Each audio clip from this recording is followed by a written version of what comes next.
अगस्त 2024 वो तारीख जब बांग्लादेश में तख्ता पलट हुआ था। रात करीब 1 बजे भारतीय खुफिया एजेंसी का एक अधिकारी गुप्त लोकेशन पर था। वो बांग्लादेश के घटनाक्रम की जानकारी अपने कमांड सेंटर को भेज रहा था। उसे फोन में टाइप करने में वक्त लग रहा था, लिहाजा उसने तमाम जानकारी सादे कागज पर लिखकर उसकी फोटो कमांड सेंटर भेजनी शुरू कर दी। उसे बांग्लादेश के तख्ता पलट का सिरा 16 महीने पहले मिलता है। ऐसे में यह साफ है कि बांग्लादेश तख्ता पलट की स्क्रिप्ट 16 महीने पहले लिखी जा चुकी थी।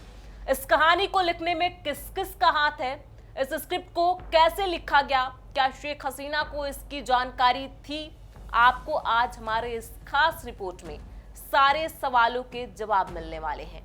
नमस्कार, मैं हूं प्रियांशी और आप देख रहे हैं इंडिया न्यूज।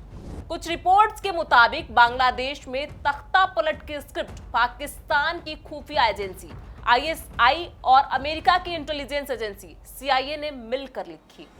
इधर शेख हसीना ने अपने चुनावी अभियान में उन पर अमेरिकी दबाव के बारे में इशारा किया था।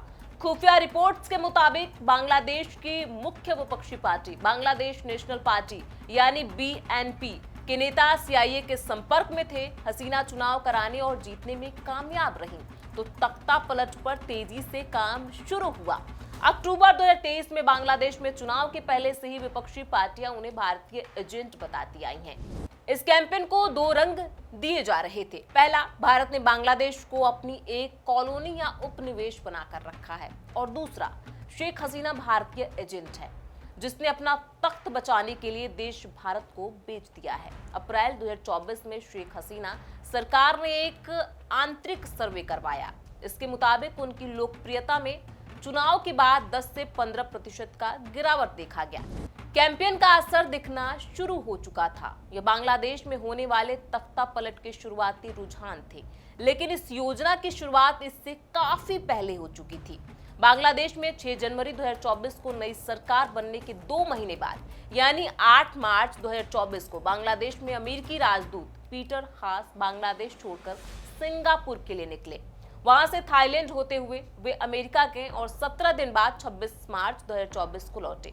आधिकारिक तौर पर हास थाईलैंड में कुछ दिन छुट्टियां मनाने के बाद वाशिंगटन गए थे, लेकिन इसी दौरान अमेरिका में 117 से 119 पन्नों की एक खुफिया रिपोर्ट पेश की गई। इसमें बांग्लादेश में चल रहे मानवाधिकार हनन और लोकतांत्रिक अधिकार हनन का ब्यौरा था। इस रिपोर्ट को अमेरिकी विदेश मंत्रालय और अमेरिकी कांग्रेस के सामने पेश किया जाना था। हसीना ने संभावित तख्ता पलट रोकने के लिए जून 2024 में अपने भरोसेमंद वकार उजमा को आर्मी चीफ के पद पर नियुक्त कर दिया, लेकिन उनका यह कदम नाकाफी साबित हुआ। बांग्लादेश पर नजर रखने वाले एक इंटेलिजेंस सोर्स ने एक मीडिया चैनल को बताया कि प्रदर्शन को रणनीतिक तौर पर उस समय हिंसक किया गया जब बांग्लादेश आर्मी के पास मोबिलाइज होने की गुंजाइश सबसे कम थी। जुलाई के आखिर में अक्सर आधा बांग्लादेश बाढ़ की चपेट में होता है। सिलहट में बांग्लादेश आर्मी की 17 और मेमनसिंह में 19 डिवीजन है। इसके अलावा बारिसाल में आर्मी की 7वीं डिवीजन है। इन तीनों जगह बाढ़ की वजह से आर्मी अपने सैनिकों को चाह कर भी ढाका नहीं बुला सकती थी। इसके अलावा राजशाही में आर्मी की 11वीं और रंगपुरा में 66वीं डिवीजन है, लेकिन हिंसा की पहली वारदात इन्हीं इलाकों से शुरू हुई। इसके चलते यहां से बहुत सीमित मात्रा में सैनिक को ढाका बुलाया जा सका।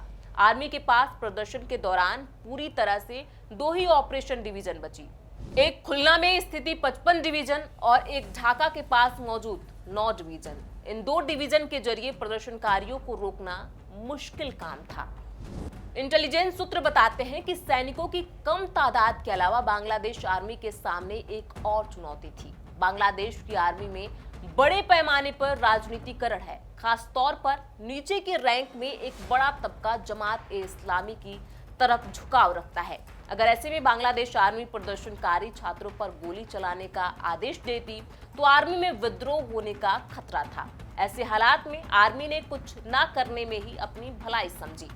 फिर जुलाई 2024 में पाक की खुफिया एजेंसी आईएसआई ने जमात इस्लामी के जरिए छात्रों के प्रदर्शन में अपने आदमी घुसाने शुरू कर दिए।